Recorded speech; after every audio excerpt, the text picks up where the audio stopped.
নিম পাতা আর করলা দিয়ে জুস বানানো হয়েছে। আজকে সানডে সকাল, আজকে আমি এসেছি লেকে। আর এখানে আছে হচ্ছে অ্যালোভেরা। এই দুটো জুস আজকে আমি এখন খাবো। ভীষণ তেতো, আজ খেতে হবে, ঠিক রাখতে হবে।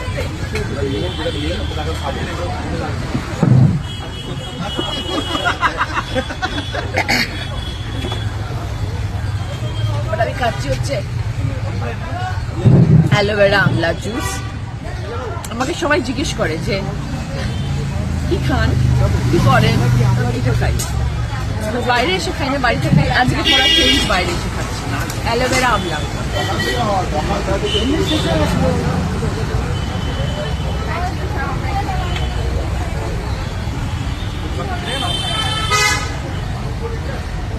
So happy Sunday.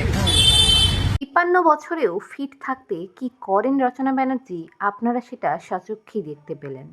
করলা এবং নিমপাতার জুস, অ্যালোভেরা এবং আমলকির জুস নিয়মিত খাচ্ছেন তিনি, তাই সেটা তার মুখে চোখে প্রকাশ পাচ্ছে।